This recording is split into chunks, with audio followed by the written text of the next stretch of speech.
Hi guys, I have here my original PlayStation Portable 3000. This is a modded version. So, ibig sabihin, may mga hardware modes tayong ginawa dito. Papakita ko sa inyo yung pagkakaiba nitong PSP gaming experience sa mismong PlayStation Portable kumpara dito sa ating Anbernic RG Cube XX. So, eto guys yung sa RG Cube XX. So, makikita nyo yung screen kasi nga pa-square yung ano nito, screen nito. Hindi niya sakop. So, medyo nakakairita yung black screen.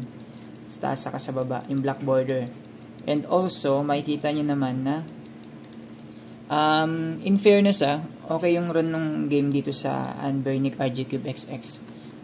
PSP to guys, no? PSP emulation. So, hindi na masama para dito sa RG Cube XX. Yan. So, smooth naman siya. And may enjoy nyo naman yung gaming experience dito sa Anbernic RG Cube XX pag naglaro kayo ng PlayStation Portable. Pero iba pa rin yung experience sa original PlayStation Portable. So, yan. Tignan nyo, kahit meron akong emulation system dito, is meron pa rin akong original PSP para mas ma-enjoy ko yung laro. So, sunod nating i-test yung Tekken 6. Guys, Tekken 6. Ano ba yan? Nalilito talaga ako. Ganun pa rin yung screen niya, maliit. Dahil nga, yung ratio ng screen ng PSP is palapad. Then, check natin yung performance. Yun guys. So, check nyo yung performance guys. Yan. Narinig yung tunog.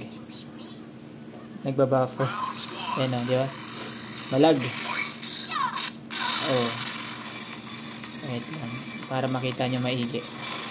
Yan guys nagrereklamo. Malag daw. Yung frame skip.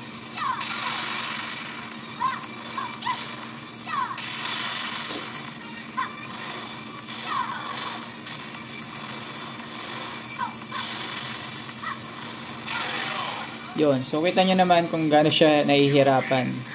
Probably may mga settings tayong kailangan pang kalikutin dito sa emulator para lang umayos siya. So, may mga games talaga na malag pagdating sa PlayStation Portable gamit tong RG Cube XX. So, hindi ko siya ma-enjoy. Unlike dito. So, try natin dito guys. Yan.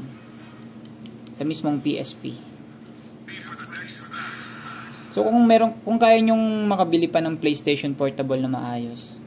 Kung mahilig kayo sa, tinan nyo naman yung galawan, di ba? Sobrang smooth. Oh. Kumbaga sa FPS, parang nakaano talaga to 75 FPS. Smooth siya. Sobrang smooth, nabugbog na tuloy ako. Galing. So, tapusin lang natin yung laban na to para makita ninyo na okay siya talaga. Tapos yung mga buttons nito, hindi talaga yun. So, kita nyo naman kung gaano ka-smooth. Diba? Sa mismong PlayStation. So, kung gusto nyo ma-enjoy yung mga games ng PlayStation Portable, walang ibang console na pwede nyo gamitin kundi syempre, yung mismong original console. Yan. Bukod doon, syempre, ayan, kung ano yung feeling ng naglalaro ka sa original na console, yun talaga mararamdaman nyo. Diba? So, guys, ito yung ating review para sa dalawang console na to. So, original, emulation. So, yan. Pareho ko itong gusto. Pero pagdating sa PlayStation, para enjoy ko yung games ko, ito pa rin yung ginagamit ko, yung aking modified PlayStation Portable 3000. Diba? Pogi Yung pogi nung mayari, joke lang yun. Ang pogi nito, pero actually marami na akong binago dito. Battery nito 3000 mAh. So, yan. Some modifications. Yun lang guys. Bye-bye.